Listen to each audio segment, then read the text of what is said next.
आता शिर्डी माझे पंढरपूर ही आरती होईल।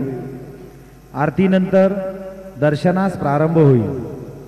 अब शिर्डी माझे पंढरपुर यह आरती होगी। आरती के बाद दर्शन कतार शुरू होगी। श्री सच्चिदानंद सद्गुरु साईनाथ महाराज की जय।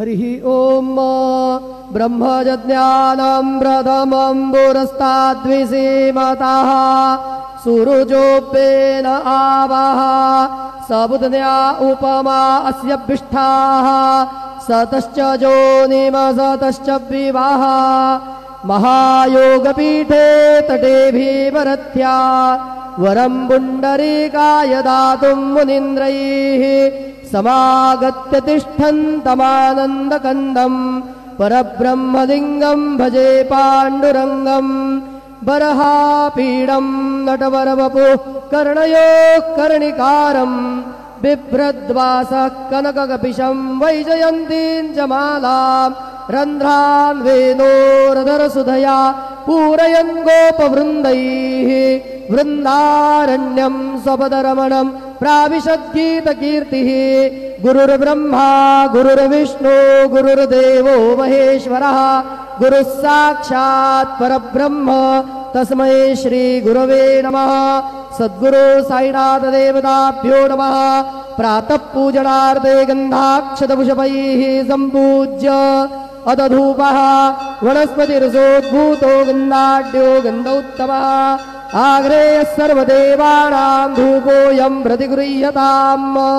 धूपमाघ्रापयामि साज्जन्यवर्तिसंयुक्तं वह्निना योजितं मया दीपं गृहाण देवेश त्रैलोक्यतिमिरापः दीपं दर्शयामि दीपानान्तरेण उपहारनैवेद्यं निवेदयामि चतुरस्रमण्डलं कृत्वा तदुपरि नैवेद्यपात्रं निधाय गायत्रीमन्त्रेण पात्रान् प्रोक्षयेत् धेनुमुदरां प्रदर्शयेत् सत्यं वरदेन परिखिञ्जामि नैवेद्यं निवेदयामि। ॐ प्राणाय स्वाहा ॐ अपानाय स्वाहा ॐ व्यानाय स्वाहा ॐ उदानाय स्वाहा ॐ समानाय स्वाहा ॐ ब्रह्मणे नमः। नैवेद्यमध्ये पानीयं समर्पयामि पुनर्नैवेद्यं निवेदयामि। ॐ प्राणाय स्वाहा ॐ अपानाय स्वाहा ॐ व्यानाय स्वाहा ॐ उदानाय स्वाहा ॐ समानाय स्वाहा ॐ ब्रह्मणे नमः।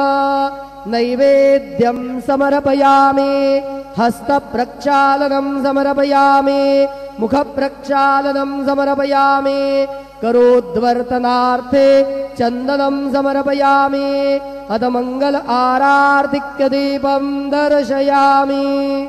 शिर्डी माझे पंढरपूर साई बाबार मावर बाबार मावर साई बाबार मावर शुद्ध भक्ति चंद्रभागा भाव पुंडलिक जागा पुंडलिक जागा भाव पुंडलिक जागा याहो याहो अवघे जन करू बाबांसी वंदन साईसी वंदन करू बाबांसी वंदन गणू म्हणे बाबा साई धाव पाव माझे आई पाव माझे आई धाव पाव माझे आई।